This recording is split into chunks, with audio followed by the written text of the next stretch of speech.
नमस्कार। देवरिया की आवाज रेडियो केसरी से प्रस्तुत है स्थानीय हालचाल। पहले मुख्य हालचाल।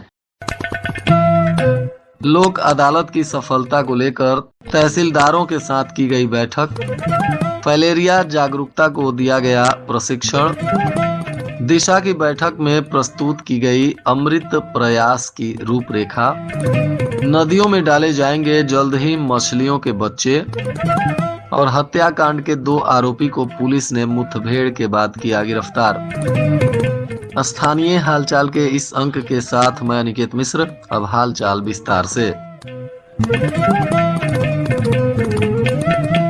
उत्तर प्रदेश राज्य विधिक सेवा प्राधिकरण लखनऊ के निर्देशानुसार 14 दिसंबर को लगने वाली राष्ट्रीय लोक अदालत को लेकर आज जिले के सभी तहसीलदारों के साथ बैठक की गई। इसमें अपर जिला एवं सत्र न्यायाधीश सह सचिव मनोज कुमार तिवारी ने समस्त तहसीलदारों को निर्देशित करते हुए कहा कि वे अपने न्यायालय में लंबित राजस्व मामलों की पहचान करें ताकि आगामी राष्ट्रीय लोक अदालत में अधिक से अधिक वादों का निस्तारण किया जा सके। उन्होंने कहा कि इसमें धारा 138 NI एक्ट, बैंक वसूली वाद, मोटर दुर्घटना प्रतिकर, पारिवारिक वाद, श्रम वाद, भूमि अधिग्रहण वाद, विद्युत, जल और सर्विस से संबंधित मामलों के साथ राजस्व और सिविल वादों तथा प्री लिटिगेशन मामलों का निस्तारण किया जाएगा। राष्ट्रीय फैलेरिया उन्मूलन कार्यक्रम के तहत पथरदेवा ब्लॉक के प्राथमिक स्वास्थ्य केंद्र से संबंधित सामुदायिक स्वास्थ्य अधिकारी ANM संगिनी आशा आंगनवाड़ी को PSC परिसर के ब्लॉक सभागार में 1 दिवसीय प्रशिक्षण दिया गया। इसमें फैलेरिया रोग और इसके प्रति जागरूकता बढ़ाने, फैलेरिया मरीजों को रोग प्रबंधन, जांच के नाइट ब्लड सर्वे की जानकारी इत्यादि को लेकर विस्तार से प्रशिक्षण दिया गया।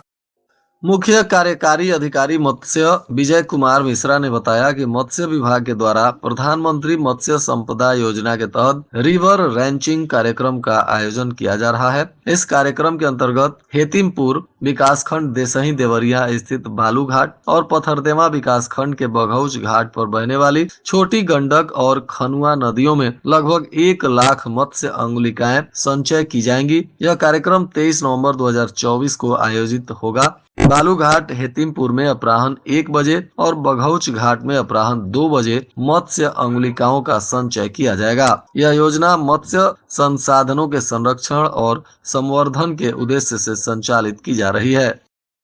जिला विकास एवं निगरानी समिति यानी दिशा की बैठक हुई, जिसमें सांसद शशांक मणि त्रिपाठी ने अध्यक्षता की। इस दौरान सलेमपुर के सांसद रामाशंकर राजभर भी मौजूद रहे। ग्राम विकास राज्य मंत्री विजय लक्ष्मी गौतम और जिला पंचायत अध्यक्ष पंडित गिरीश चंद तिवारी की गरिमामयी उपस्थिति भी इसमें रही। तमाम पदाधिकारी गण भी इसमें शामिल हुए और दिशा की बैठक में सभी सदस्य गण भी मौजूद रहे। इस दौरान जनपद के विकास पर व्यापक विचार विमर्श किया गया। जनप्रतिनिधियों और अधिकारियों को पूरक मानते हुए आपसी समन्वय स्थापित कर विकसित देवरिया के लक्ष्य को प्राप्त करने के लिए अपेक्षा की गई। इस दौरान सांसद शशांक मणि ने प्रोजेक्ट अमृत प्रयास के द्वारा देवरिया के विकास की रूपरेखा प्रस्तुत की। उन्होंने कहा कि विकसित भारत और विकसित देवरिया के लिए समस्त जनप्रतिनिधि प्रतिबद्ध हैं। सबके प्रयास से ही यहाँ का विकास संभव है। उन्होंने प्रोजेक्ट अमृत प्रयास के अंतर्गत 10 वर्ष में प्राप्त किए जाने वाले लक्ष्यों की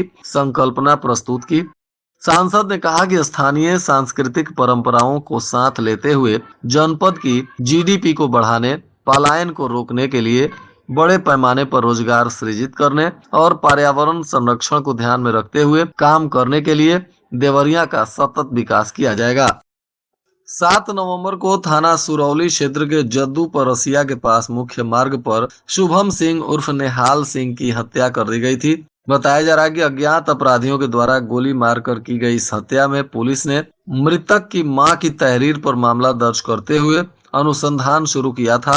अब इसमें 2 आरोपियों को पुलिस मुठभेड़ में पुलिस ने गिरफ्तार किया है। बताया जा रहा है कि पुलिस टीम के द्वारा 12 नवंबर को मुठभेड़ में 3 अभियुक्तों को भी गिरफ्तार किया गया था, जिसमें 2 अभियुक्त क्रमशः अनुराग गुप्ता पुत्र विनोद गुप्ता उर्फ डब्बा और आशीष पांडे पुत्र स्वर्गीय सत्या पांडे, ये दोनों वार्ड नंबर 16 रामनाथ देवरिया थाना कोतवाली के निवासी हैं। मुखबिर की सूचना पर ग्राम मरकटिया के पास पुलिस मुठभेड़ में इन्हें भी गिरफ्तार किया गया है। इनके पैर में गोली लगी है और ये दोनों इलाजरत हैं।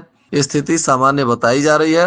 अभियुक्त आशीष पांडे के पास से एक पिस्टल और अभियुक्त अनुराग गुप्ता के पास से एक देशी तमंचा और मोटरसाइकिल पुलिस ने बरामद किया है। गिरफ्तार अभियुक्तों से पुलिस अब नियमानुसार पूछताछ कर रही है।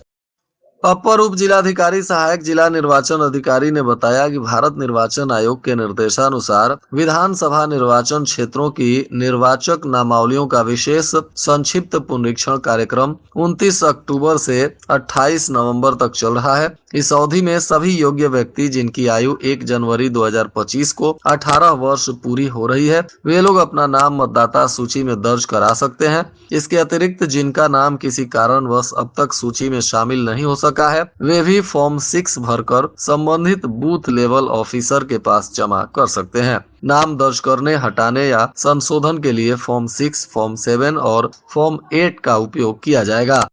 भारत सरकार और उत्तर प्रदेश सरकार के मंशा के अनुरूप बेरोजगार युवाओं को रोजगार के अवसर प्रदान करने के लिए मुख्य विकास अधिकारी प्रत्युष पांडे के निर्देशन और समन्वय में 1 दिवसीय रोजगार मेला का आयोजन किया गया। यह मेला राष्ट्रीय लघु उद्योग निगम लिमिटेड देवरिया और जिला सेवा योजन कार्यालय देवरिया के संयुक्त तत्वाधान में राष्ट्रीय लघु उद्योग निगम लिमिटेड परिसर फल मंडी देवरिया में संपन्न हुआ। इस मेला में कुल 267 रोजगार के इच्छुक अभ्यर्थियों ने भाग लिया था, जिसमें 4 कंपनियों ने 102 अभ्यर्थियों का प्रारंभिक चयन कर लिया है।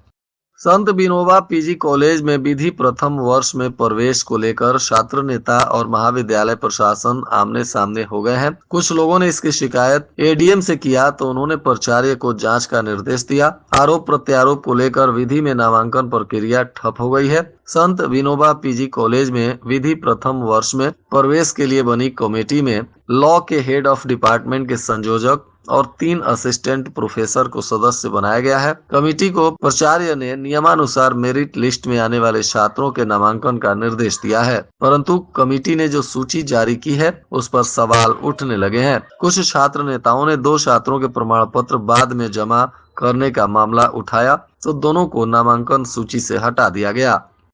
इधर सदर विधायक डॉक्टर शलभ मणि त्रिपाठी ने पुलिस महानिदेशक को पत्र लिखकर नेहाल सिंह और विशाल सिंह हत्याकांड की उच्च स्तरीय जांच करने की मांग की है। पत्र में शलभ मणि ने कहा है कि नेहाल सिंह की हत्या के संदर्भ में पूर्व में भी पत्र लिखकर एसटीएफ लगाकर कड़ी कार्रवाई कराने का सुझाव दिया गया था।